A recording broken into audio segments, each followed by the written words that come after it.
Hello everyone, my name is Lloyd Jerry Igaya, 19 years old from 15B Alay Badok, Ilocos Norte. Today's video, I'm going to share what I've learned from the lesson concept of self-discipline, types of discipline, and stages of discipline. In understanding discipline, discipline is frequently applied in settings with a clear chain of command, such as the church or the military. In this sense, academic discipline can be viewed as a type of focus, demanding instructions that produces practitioners who have been disciplined by their discipline for their own good. What is self-discipline?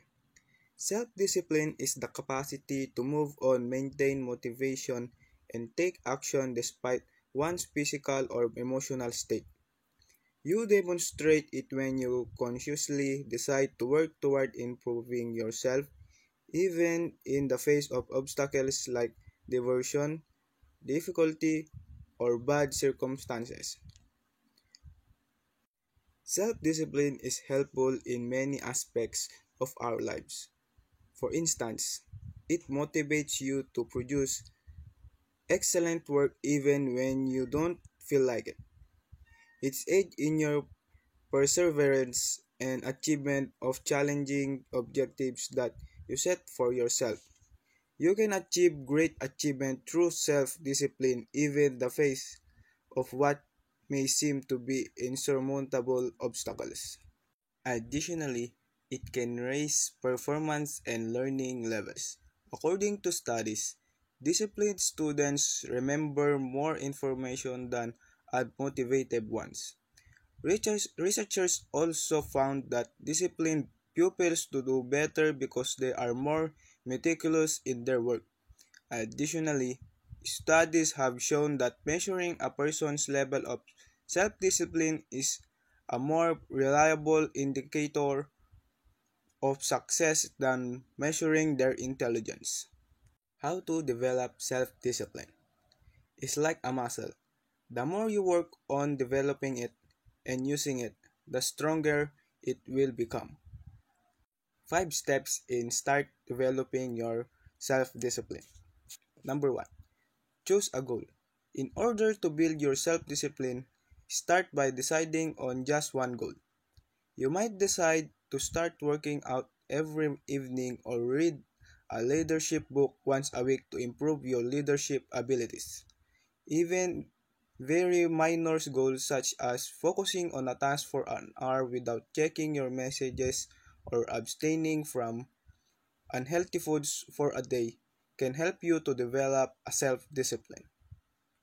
Number 2. Find your motivation. Once you decide on a goal, make a list of your motivation for achieving it. Try to be optimistic when stating these justifications. It will be much simpler for you to complete the task at hand if you make a list of your motivations. Number 3. Identify obstacles. When pursuing your goal, you must recognize the challenges you probably encounter and come up with a plan of action for dealing with each one. Number 4. Replace old habits.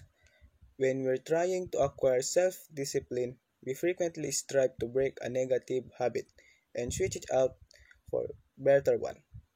A good illustration if you're trying to stop yourself from purchasing online during a work break. Your focus and attention are affected by this harmful habit because you are probably online for 30 to 40 minutes. Once you made the decision to stop, decide a new habit you can practice whenever you need a little break. You could take quick walk outside, get a cup of coffee, or do some stretches in your workplace instead of shopping online. Instead of leaving you with nothing to do on your break, this action will aid in the achievement of your goal and improve your self-discipline. Number 5. Monitor your progress. Keep an eye on your feelings as your self-discipline develops and gets stronger as you work on it. You may experience feeling of liberation, joy, pride, and vigor. Additionally, consider keeping a notebook to record your self-discipline objectives and monitor your progress.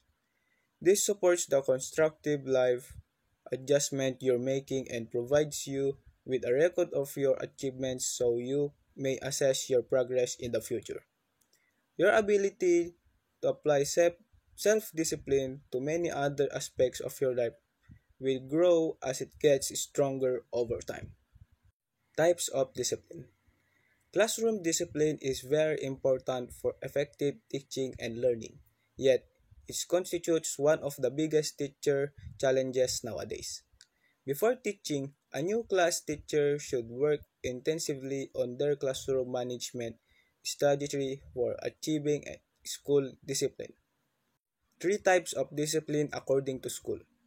Number one, preventative discipline is about establishing expectations, guidelines, and classroom rules for behavior during the first day of lessons in order to proactively prevent disruptions. Number two, supportive discipline, on the other hand, occurs in the case of transgression.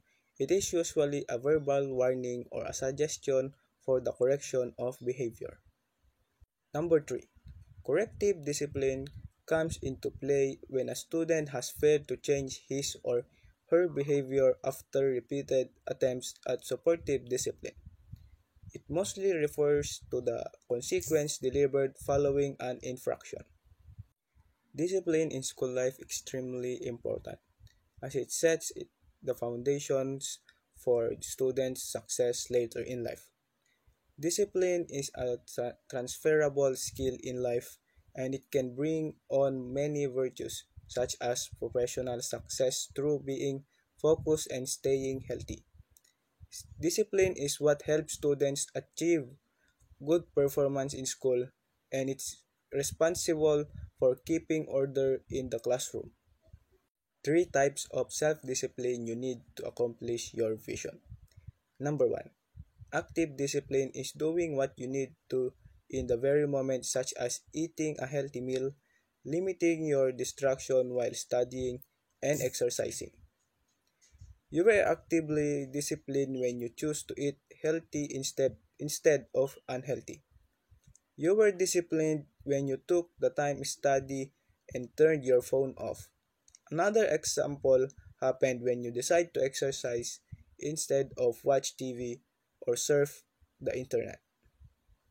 Number two, proactive discipline is controlling your thoughts or behavior when dealing with an unforeseen situation, such as getting a flat tire on your way to work. Instead of complaining, you use this situation as opportunity to learn. When you got the flat tire, you got the fire tire fixed. In the moment, you choose to be grateful that it was just a flat tire and no one was hurt. Number three, proactive discipline is doing things in advance in an effort to better control a situation such as a bring an umbrella on a rainy day. You watch the news that morning and prepared for the weather. Admittedly, committing to discipline every day is challenging. We are continually presented with problems that appear to arise at the most inconvenient times. So, maintaining self discipline is no simple task. While it's true that we have no control over potential outcomes, we do have some influence on how we will respond to them. We also have access to and the chance to put techniques into practice that help us maintain self control and realize our goals. Number three, proactive discipline is doing things in advance in an effort to better control a situation, such as bringing an umbrella on a rainy day. You watch the news that morning and prepared for the weather. Admittedly, committing to discipline every day is challenging. We are continually presented with problems that appear to arise at the most inconvenient times. So, maintaining self discipline is no simple task. While it's true that we have no control over potential outcomes, we do have some influence on how we will respond to them. We also have access to and the chance to put techniques into practice that help us maintain self control and realize our goals. Stages of discipline. Stage number one, verbal or written warning. The most forgiving type of punishment that employers use, aside from just overlooking the act entirely, is a warning. The least severe is warning given verbally. Written warning serves as official record of the incident and are more persuasive, especially if they are kept in personal files. There are severe businesses that use verbal, written, second written, and final warnings as escalation techniques. Stage number two, probation. Employers frequently put workers on probation after warnings have failed to have any impact. This almost functions as the different kind of last warning in its most basic form. Some businesses also impose penalties during the probationary period, such wage cuts or retraining requirements. Stage number three, suspension. A temporary dismissal from work is known as suspension. This could be done with or without pay, but certainly sends a far stronger message it is unpaid.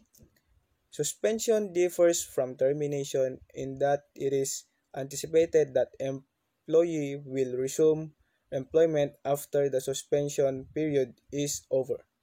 Stage 4, termination. This is the last resort. Sometimes disciplinary matters become so unworkable that it's best for employee and employer to part ways.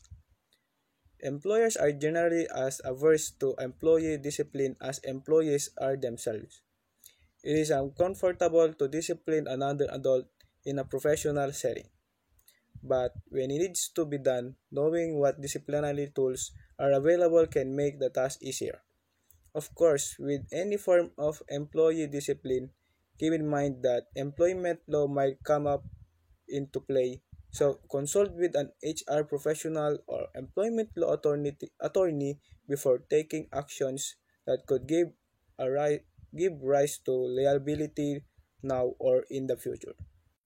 So that's all that I've learned from concept of discipline, types of discipline, and stages of discipline. Thanks for watching.